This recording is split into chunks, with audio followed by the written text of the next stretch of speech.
Christianity's central place in British culture is looking increasingly under threat, with church attendance numbers in constant decline.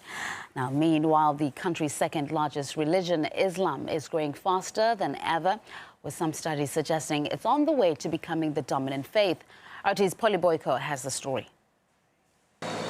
Half of Brits say they're Christians, but you wouldn't know it glancing at this London service. In the name of the Father, and of the Son, and of the Holy Spirit. Amen. New figures show that the UK's official religion is declining faster than was previously thought.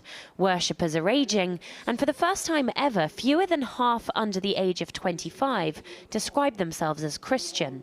The decline of churches in the UK is long term. It just happens to be now approaching really rock bottom. So 95% of people don't attend a church on an average Sunday. While the Church of England struggles, the Office for National Statistics says that the number of Muslims in England and Wales has surged by 75%. And they're young. Half of British Muslims are under the age of 25. I'm looking at the swathes of men in the hall down below. What is it that draws them here? That's the big question. Motivation theory is very, very different for different people. Islam's family values are very well bonded, and families really try to nurture young people in the fold of Islam. We have more than 50% congregation from the young people, because we try to deal with the young people's issues, so they feel part of the mosque establishment. Religious think tank The Pew Forum estimates that if present trends continue, the Muslim population of the UK will swell to almost double within 20 years, totalling 5.5 million. According to these figures, it means that by 2030, Britain will have more Muslims than Kuwait.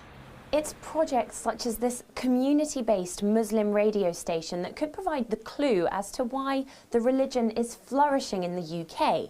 In that booth, DJs who call themselves brothers and sisters talk about local issues and education from the point of view of Islam.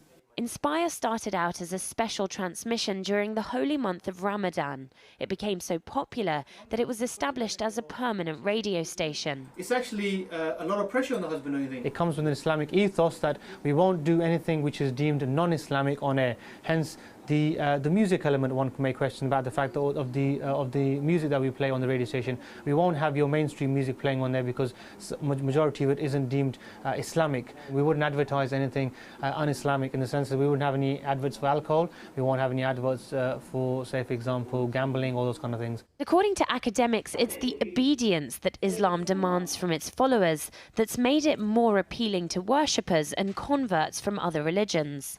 Islam says no.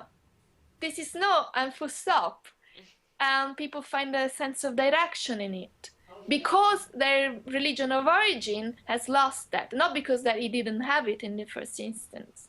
They sort of became lenient in relation to the laws of the church, and thinking that in this way they would make it more mellow and softer and attract more people into the church. And in fact, they've lost people. Something that the Church of England disagrees with.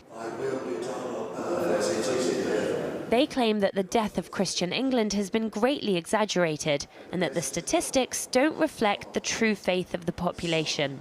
And yet there are demographers that say that if current trends continue, Islam could eclipse Christianity as the dominant religion in the UK in as little as 10 years' time.